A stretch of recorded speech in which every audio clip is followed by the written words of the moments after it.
On a separate topic, well, sort of similar topic, but one of the recipients today of the Presidential Medal of Freedom will be Congressman Jim Clyburn. He had some comments earlier today where he agreed with Senator Bernie Sanders' assertion that the Israel Hamas war could be President Biden's Vietnam. What's your response to that? So, look, a couple of things. I want to be super careful because that's kind of leading into a campaign space. So I want to be really mindful on what I say, and a couple of things that I did think through on those. On this, knowing we probably get this potential question. Look, Joe Biden ended the longest war in American history and just succeeded in convincing both parties in Congress to make crucial investments in our national security in Ukraine to help ensure we won't be drawn into conflict in Europe. And that is the president's leadership that you have seen, right? And that is one of the reasons he's been able to bring NATO together in a way that we have not seen before.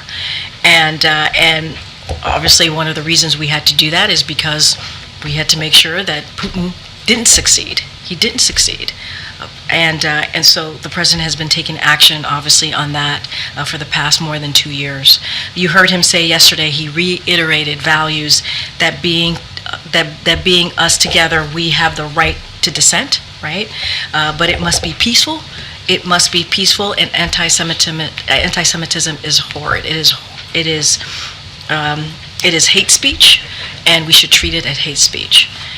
And there is overwhelming support for his agenda, whether it's having, rich special interests pay their fair share. If you think about what the president's been fighting for, especially dealing with Congress, making sure that the billionaires and corporations pay their fair share, and making sure that we're building an economy that helps everyone, that doesn't leave anyone behind.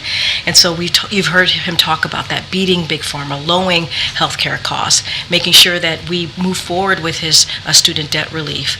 And so those are things that the president and those agendas are incredibly popular. And so he's going to continue to do that work.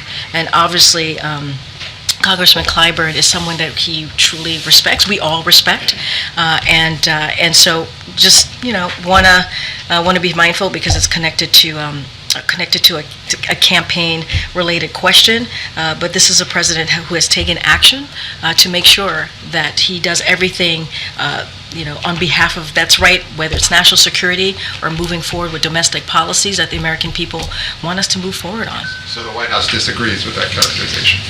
Look, I think I just laid out what we believe we have been able to accomplish here in the more than 3 years in this administration. I think